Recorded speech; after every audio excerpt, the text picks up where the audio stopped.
Abusia Mwakwaba edeba too much GH so message so first time unia obi me subscriber to no say anu wakai say wo the bell no ebe ka ho sa no upload ni to no first person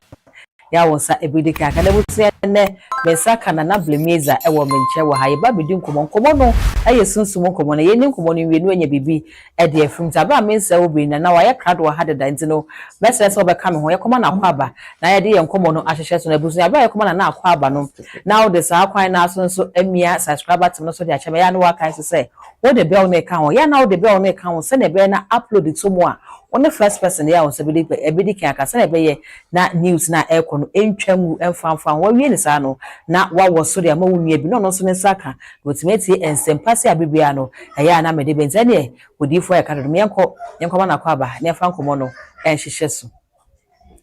odifo mo akwaba ya ome bibia aboko chuda mpunyanko kwaba se ya dom eso no fom what they say amen yo nano ada na prophet Isaac Owusu Bempah ebe ye video ya wo check kan sam edifa NPP party no ho ne ade ene insem obekan na ensem ana eni susu yi pa Ghana fo bi ene wodifo anya adwene ema wo so babonten be kire o madwen pa e de kire difo nano Sunday wasa babonten abekire nyinti a obeka asansem na wo kire so no de woni Muslims kura ni asem ene won ka obaabia aso da se Oma Dr. Muhammad Bawumia entimi meye president. Na emom no eyenkrofo bi a wo hu ne se wo hihye Dr. Muhammad Bawumia chi. Ena ya na edi na tem na no nam so ema obaye no ye na nye se Ghana fo ka no abonzenzaze wo de chawpa e de abre NPP fo no. Ena Ghana fo se o ne se ready na na adwobrego se ensem ne bae no kire se aze Prophet Isaac Owusu Bempah nsem no kan na ano eni soso ya me no be video fa on to say we wasa ba bonti abeka ne se no be pacha odi a na mpenifo so bi ahihye abo na hwa na eja no nti we de se ne kana odifo aka no o me na ye bele chuda mpunyanko kwaba se ya dom ase se Reverend Owusu Bempah akwa no ho se nyame no osom no enye ni obeka so omeye emum no yede oye ne mum no ade nyankopon din no ne yede ehye nkrofo ehunu nkrofo sa eno wo hu se ye mu bi ti se na bremiza meti he ye hu nachi nti ese fata so nti ese fata so se oba bonti no be pacho because one ma bonti no am be pacho wa sana na bremiza ni me hu fa na ho in terms of spirituality ni me hu fa na ho no me so me continue e di secret ni na ede aba bontin okay nti brebra ma sama ne ma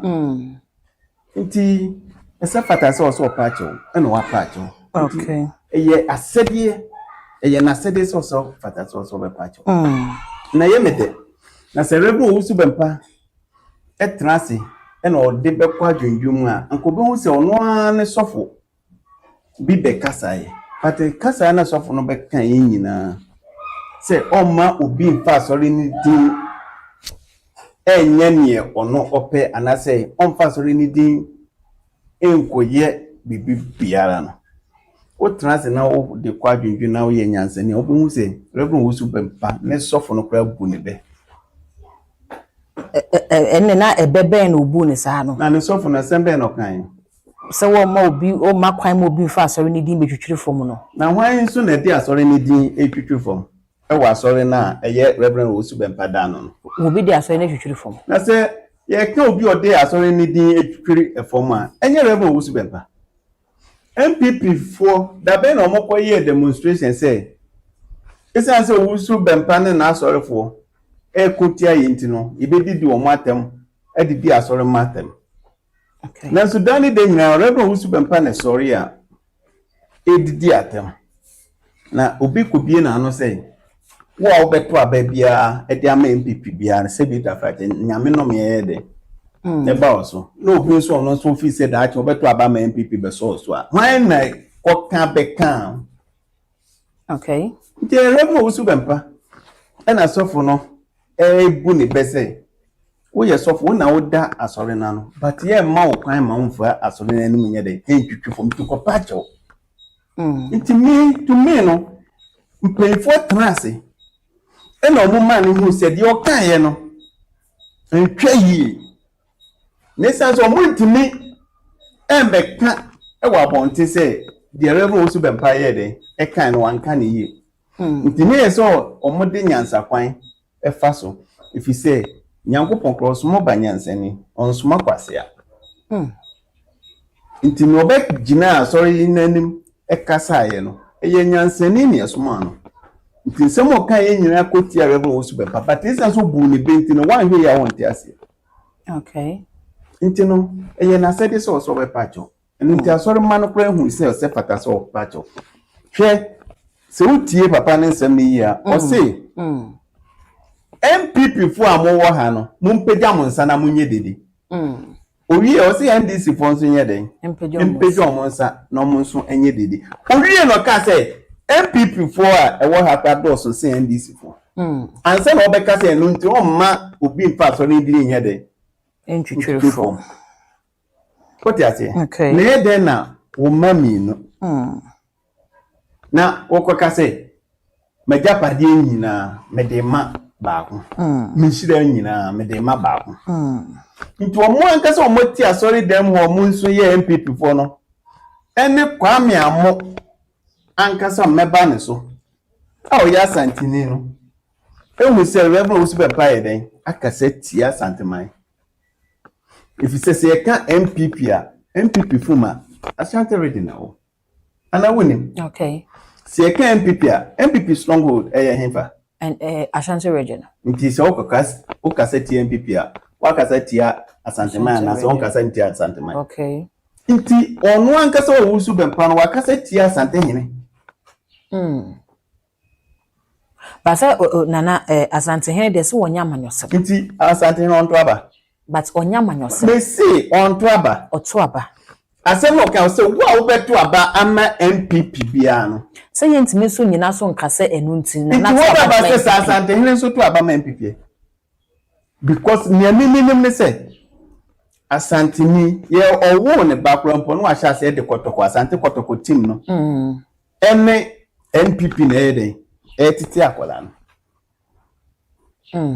nti na wo kasa se bi tafrati wo ye panyina o se wo twenu kwa akire okay na wo kasa te se panyini na se bi tafrati wo kasa te se akola if you say wonnim badu obi gina nti susu ampa se yemfa nse se ye wo tumfo asante hene oto aba oto ma ndisi emom afi wo hu se fata so oto ma MPP no okoto ma MPP na ke so kan okay what you say okay nti no asem no kan no se bi tafrati wanhwe ho nti aso ma ne transi hu se papa so mra na wokan no wanhwe ho nti wanhwe ho de akopacho nesa ho maso ene ahantan ho homa ewo ni mu na begu nanim asenti no oba ye obepacho krampo na arrogant ni na ewo ni mu but Reverend Owusu Bempah esefata so bre no ho ase if you say Yesu Kristo Jesus Christ wudi na ti krampo no the same people no mo epeja no omo na de ne yede ahwe fom na hemfu kini ebi de bebi achi na brabo nso abrabo se bi ta fa enye ba ko dia enu nti asante fo wo bebu obi omo say me na mennie enkeleba no hie ni ka sikanika no hie ni beka abra na osra ansa na wayede wadi wakobosia abo ansa na otua ne best school fees nemre bi duru ya afede onu mum na nkofo ba na hobosia no afo trasia na ohwea no se ntimi ana misra ansa na mede na nkofo timi bɔ me punum se mo pepe bosia na metimi nya bi yede ebo bosia enu ntimi na mini enkyereba ohia ni kasikanika sikani so ebeka me na minie abra na ono na wo sika eye bibia te se yewura baduko bi ana yam first of nesa emne bi atwom no na teto cars yede eche nkrofo enne ono na da hospital esrese se bi tafate sika me kasa hospital sika but sana mekan nti ono so be tena se aka se me na minie me ana metoma nkrofo ene ne me de kwada hospital kwampo no se bi tafate mesre because ye bo mampanyin din so mampanyin nyede emrem na chese osre bibi so ati ase na eba ne sen esan say me na me ne nkyere banti no hia ni kan sikani kanti no anu ntina ama na aba ne sa okay ye best reverend Owusu Bempah o se da bia me kasa me so ye panyin me bu no nemu ba bia nsem fata se o se wo de to no so wo de to a na wonye obi no ka te o se yifi wa ntwantem no ye fu na nye twintwan sa na ka twin se me de me na oga chinchina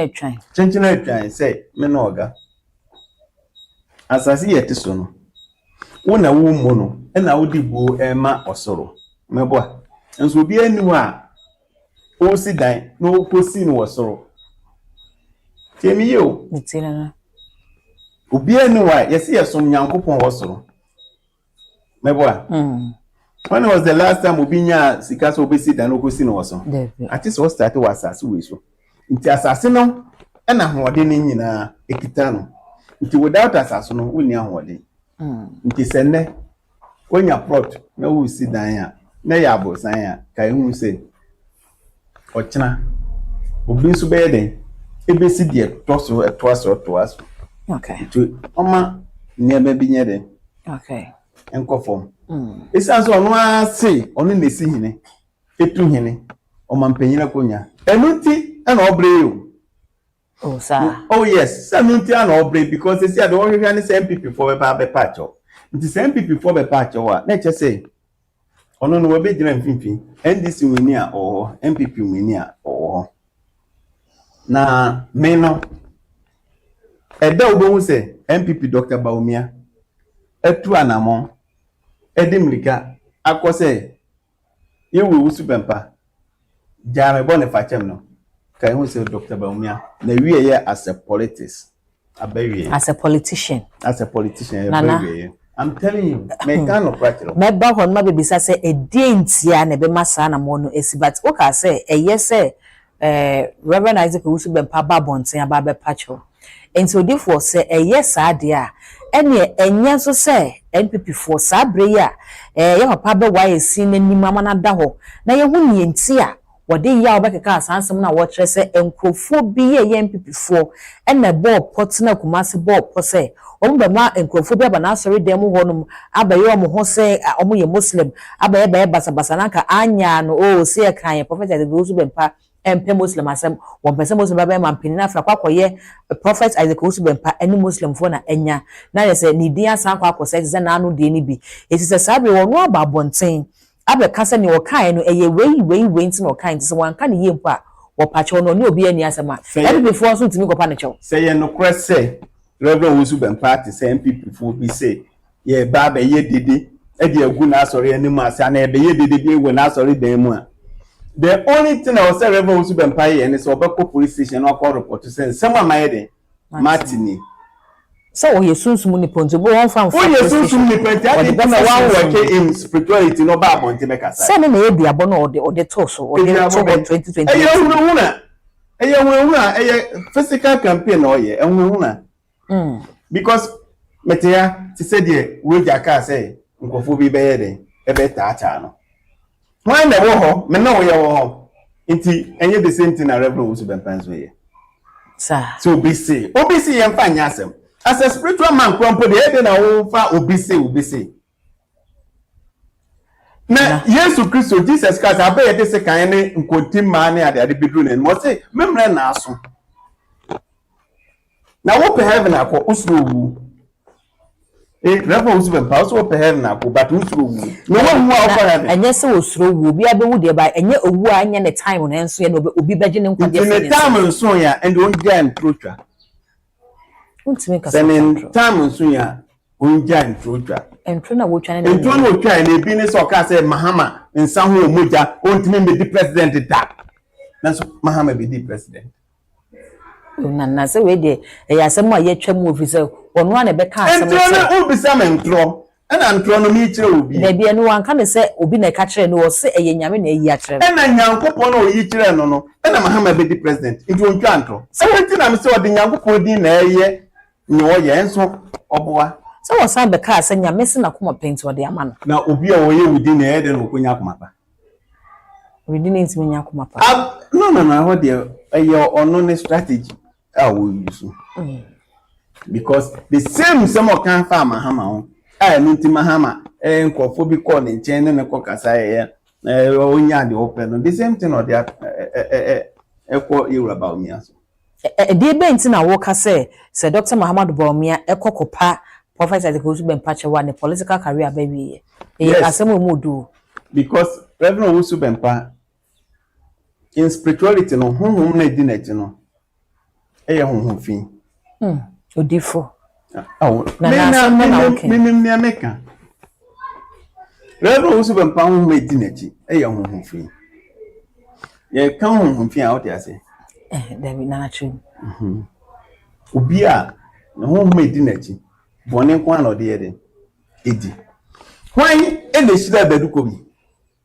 Okay. We be so question. When the shilla bedukobi, spiritual father and prophet I could remember. Ena why so na Usubempa ebeka say or then the buyer day. Aye sacrifice. Prophet bedukobi. Why me say why any prophet bedukobi? Why na ye spiritual prophet I could remember. Ena why so na ka say or then the ba e dey abeye sacrifice. Prophet I could remember. It was spiritual father. No catch you say oba bontin say bibi ntino afi dey say obi emom ede say you dafraje neba akoye sacrificer. Me na me spiritual man no aba me nchen ti ase me you mitina wo na aba me nchen say wo so me nti say me ba bontin na say wo so me biem nti na me ba bontin na me ka say wo krampo no o ma me chan me ma fi say odwan krampo na wo de ye dey e your sacrificer me na say spiritual father na me na be odwan na ye sacrifice na ma be say what wo hunti na me ye dey me twen ho nti ne wudua ye no e ma na wutwa nti o pa kire say ne kire say wo Usubempa wo so wo de nipa na ye dey e ye sacrifice ana enu nti na obey your spiritual father no o ka kire say ti se ye do obey dey eye maybe oduru ba bi hu say no so e mo ani to so otwe ne ho fi no nti otwe ne ho fi won de a and ono be di ka be kan de ma mi ndi kan gu ne ho fi e ma wo vra Usubempa nde ye no because ye mu bi no ye nim nti wo de ba e bi twa so ba ha wo say CCTV o cameras e de ne o say bi ne a wa ba ha wo say mo bodyguard somebody to so send me bodyguard me wa na camera bi anya dey eni ha me nyame me nye obia but me say memre nso ya nipa dasani o temte wo nim begu ase okay me say as a spiritual man no except that say me fie no a me tim no me ye nyuma a wo no wadwenbone na wo kita no ebe ye mfaso aye dey ama me. Okay. Mfaso ni say ya soma o se bra na beka bone ana be ye mbone na wo beduru ho na wa nya stroke na wo da ho na ko wani masem. As a spiritual man no na be mam obi ahu se me wotumi no. But na bi mo so kire say no kra pa se ye hwade ni din a bibia nkoka papa enye kire de. Eti se bibia ni ho a se bempia duasama no susimu na so. Ye papa prophet Isaac Usubempa sabio won ma bonten free meeting e meka sansem ya waka ka ya yenim wo ha se papa wo yedifo kese ti se bibia ni ho a won moho sa enti ene adekode pot ye hye ho no adan na MPP fo se wo na epetumi wo na epe power no eti se we na ye sinti bia de a ene adan wo mo so nkonko patch so mo timi nko patch so a adan na wo mo nya papa na timdidie. Okay. Oh me intend this abra o didu o mate we ka se Mahama ensa ho wo moja Mahama eso funu adaka nyina na eche se bibi wo ntia se sa na opisa me ndie me so na mi bisa no eye mi su ne ban se ne dia ne se obe blackmail nipa. Oh, they be blackmail da no ye de. Ye ka blackmail as any say. Na blackmail this as obi di bibi da obi. Enti when was the last time Usubempa hu say Mahama eso funu a wo ahu. So nana wa mechanic say ye ni so o se sunsun abra o blackmail rewura Mahama na Mahama ene ne tena se kasa no ene ono na yes spokesperson e de mama hama otumi be gina se me bompa ye e hira NDC ne members nyina and so the same person no kasa ye de etia mahama na abra ohun se ya chen atum no ohun se yewura mahama na ne nkofo ebedi na chi no mobo ano no e ho no tene ye so atase into oye blackmailer sane ka bro or blackmail presidential candidates no e de nya de ope na se sane ti ampasa ne wo kan ya Prophet Isaac Owusu Bempah wodi kan be kasa ye no wo ka se MPP for kwa de won koma sembi onemu ni asembi fi se womo ama nkofo aba ya obo yera Dr. Muhammad Bawumia din so mo behia no e wo so fopeni Archbishop Nicholas Duncan Williams efie e ma ne ono kra kire se wo kan ne MPP for da ni nyina ma wo kasa wie ye kra no so fopeni pagya na ni hwe asuru din ka se se na mo de papa dia e na mo anya de ama e ho no wo mo pa ne chew eti se nka blackmail se ne wo kan na se ne nka wo mo pa ne chew ko ma meka but oba me kan so ma pa na chew nti bibia to atwa but omo san be di na temo no and the mouse cyber bonti be kasa MPP for patch on sa video no hu de bi on ne be kan ye se ne ye kan na ye ne ono be kan ye ne di hu nkomo yi sa anu nti no sa ta no obie na no ka se MPP for be pa na cho na me no ye ni wo okay ye nim adekura on MPP for ye den ebi esi wo montem anu nti omo be patch what you say because so say me ye campaign ma MPP Tio, me campaign my MPP.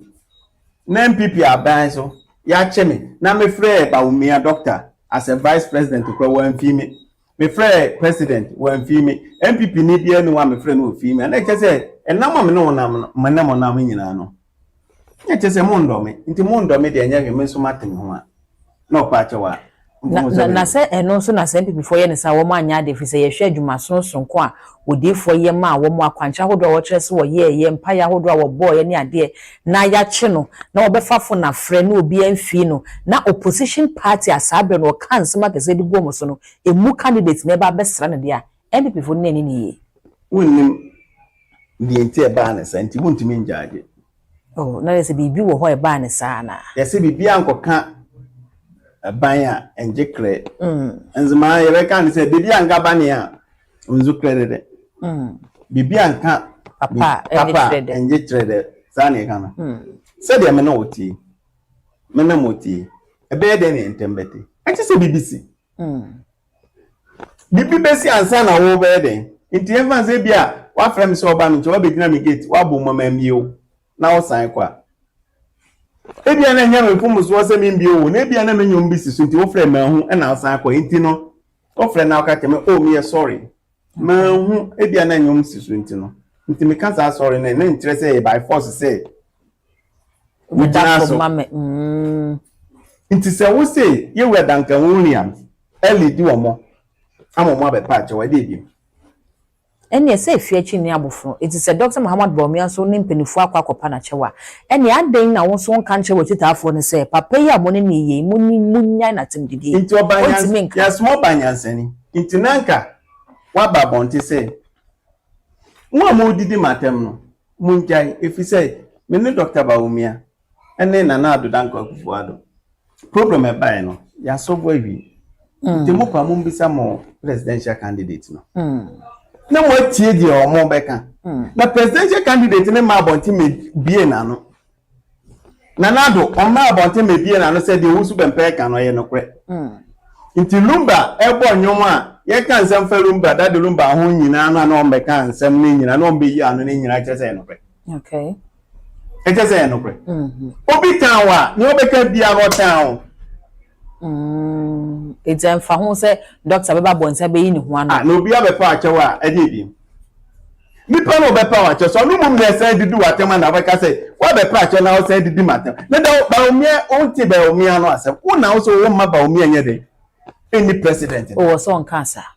sa Prophet Owusu Bempah so on cancer da on ka wo be bia ma mon cancer mo chena no so on cancer say so on cancer on ma Dr. Muhammad Bawumia me president on cancer on ma Muslim bia me president oni Muslim for kwa ye fine oni chief imam ya on kan sa ase ma we dey wo na the beauty for sa no din chirimu ba o se won kan sa da na what is what ya na won ti say Reverend Osubempa ka ne wo kan ya meti ye ne se wo se Christopher ne dawson nti wo se Christopher tena ho ma a esu ba oni aso obeba be president wo Ghana ha wanti sa no kan person o Ghana ana ade usuro na ana obi ti ya ma ya he se me meti asi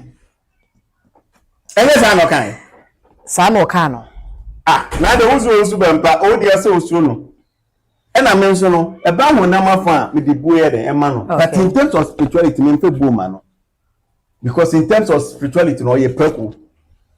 so what you say but na say sa brede onu anka sa ba bontin wa be kasa wo se on kan sa asem ne ye on kan dia so o say ye no kwe pass so on kan dia na je say nso tapo chen o je wo na je so hu sa afi dia ba bi o do no nyanya me bia na so ma me say se fata so ye de na be kan no kure before ye be wie na say ekoba no say 2028 Reverend Isaac Osubempa prophet oba be hye nkom say aba ekwa akoto no MPP be wi ni a ebe yawon because ne ba ne be ka say ade a MPP ne be wi na se nyame de ma na kwankwa de ba be ka say NDC candidate bi on be yi no e wi ni 2028 anana be ni zanya mama because e aba kwasem e da ho this MPP so ba omiamom e na wi ni a eye history okay but MPP e wi su 2028 Anyanwa. Okay. Na ye kasa no ka obo Kwame Amodin a ka sa obeba ho. Ye mfa nu wie de na Kwame Amon so ya so obeba ho. Mi tie video bi na me hu say mi ne be ma Kwame Amon. Edidi matem na na ho ye mesere. If you say always say baby edidi no ye nse ho. No bi nso etimu a owuro waka wa yede fo abeti nti se bi ta frache wa yakwa ama Reverend Osubempa okay nti se bibini a ese fata se o se wa yede one na ode ne ti yede ejede ma Osubempa Reverend nti anya me nwanwa if se Bible kura mpo no ebisi David the bodyguard Abraham to kwa kese ni siye no David no no ne bodyguard o panyin no wo mu ana ho ode no ono no ma ni ko lidi ko no eme yede yekun no so what you say esan say no pen yire na memempe Kwame Amon eyire mpe ni girl empe ni bibia me peni ni pedua ne se betena ase anyina ache enu nti me de me mfa no me enye den ento no so na me ma ni 2 years nso say 2 years no obede ebe so no na oni ati asefo asase we so if say me nim kwan ye fa so kura ye den ebo nipa na me yire kwa benyin se obewo no se bi ta fa ke se nya nyankopon bi na beta bibi adi amama hu a me hu sa kwala no krompo ye oba na so ebema ne mu ye wanim defuo bi a ati se omo no mo so ni spiritual but omo so na de eba se oyoba na ebema aye doctors enunti me fa Kwame Amon so ye akwala afi na oye den o fifiri e na wa ben sebute afat wa be authority agu me fie abura no nke se fata so se me papa if so ya akwala okay so pay mu na nka na be kasa ya nka mo so pay mu na ide aba but we dey o dey afane so na me so esan say ya suma me se me nkoku oso no nti e dey na me ko prepare me ho wa adoa oso ba na me se me ko ku adoa nyanse ni wana nti Kwame Amon me de chewo ne le mum hwa no kasa yie if you say nye esua awo hunhum ene sei no man oh okay hunhum ni esua ni esua no ene sei no man nti sei no man de e betime de 1 year ase nipa over billions na ni year no wuntimi yusu 100 1 year nye de enye more than 1 billion okay enunti na Bremeza isan sem wa komapa na me som nyame otiase na nya nyame ohwe mogya gunti no Kwame amo omfa no ndi de mo me man won ni say next time o kasa fa na Brimeza ho a o ma me kam no Kwame amo e mwa because I'm saying you refi no because OKFM am ka say Kwame chromatic say na me be show bi that na mo chantan na e aduma nti ono krampo edu an you refi nti wadi dem nsamoda okay. That was 2010, 11, 12 months. And sana obi beche me fie we East Legon. Nti omo na ya na omo kasa omo hu ni se na Brimeza na oye nipa bi afi no wa de wapi. But me catch up an omo so pe me history omo bisa santefo. Oya santi nti omo bisa santefo. No omo bisa kotokofo. Okay. No bette me nkan yi. Okay. O kan se bi se me share Blackstar nkom. Na amam na Blackstar nkom shenso. Meni nipa ba ko pe ene de goals ebede ebe pie wo Ghana Blackstar match obede obebo emu na Kevin Sowa ede 1-0 0-0 1-0 inti goals say na wo Blackstar match mu na lesem yensa no 1-0 1-0 okay 0-0 1-0 inti goals say na goals mienu ene Panama 1-0 no yeden ebaye ena England Ghana England ekoye 0 na ye 3 goals ena yeden ewu Jesus musamo na 3 goals ena yeden ewu ena na Brimeza me de beto wo se Ghana England match no 3 goals na yeden ewu ti Ghana perform friend ni ensesa iti akonya no eye mienu sesi na meti we so no se me kasi yes se akonya obeba betena yi so obeba betena na me so ma betena enya sa na ti iti me simple form frame na yensesa na omo frame iti ye frame no ni yesesa ebe ko hin ele se be kwa kudi bebe fufu 3 goals iti no omo frame no a me chi omo akwankyere no Ghana ne England no na 0-0 no a Kevin Sowa ekan no no see repeating no na make 3 goals na me say be ba na be kwatie Ghana no eba Croatia iti Ghana ebo 0-0 no Ghana next match no omobo 2-1 against Ghana as a hona 3 goals ne kopie yes okay because me catch am say mon frame into video na me say sempen fo am frame ne ansesa na say kwatia ya na yemo nti said dem si kire wono ye ball ye no ye next match ye ni Croatia ye 2-1 against Ghana nti 3 goals na ba ya na aba obi ka cho say me ma 3 numbers and Saturday me mum numbers no and Saturday no me be ye ho adwuma Saturday we o say bo but say BBC a na te say ne next Saturday be bo and so ye fancy ma 3 direct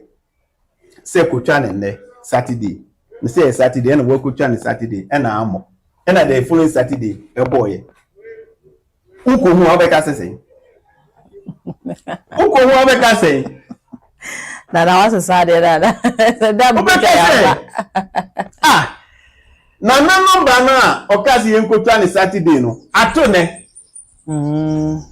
ana meboa no we go put them some friend here sister and our friend here sister and Patrick goes near there what are next match okay into no nkwam je na o kan ho asem eno ne de munni tumi ye de ehye nkom na ye bone etimi breaking into tise mo tena ho say bone na mo hye na bone no be de ebe ba okay na Brimeza si ye kire mo say we na ebe besi ne mu mo mra ne ntu na mo na nye bibi fofra and God so lucky your boss are match ni wie no ne hu say nyame adom ya qualify into 3 goals ni pie kura ya qualify into no any problem okay what you say all we be a nyame eye na adwuma enu nti Kwame amo woni ma bisa ne enche o na ba bia wudi no nkyerɛkyerɛ papa bi anya den enu wonti wonti sunsum ase na da ase nana yeso ya da ase for busiafo wo so wa wugya bre ene adaje ene hwe wo so me da ase mesre so we just comment our comment section ho e dey ma me ye na numbers no so e beto screen no as we wait me afana na number no na won no edin komo all the social media handles no too much gh o subscribe like ya share na hofo so nye bi ahwe makra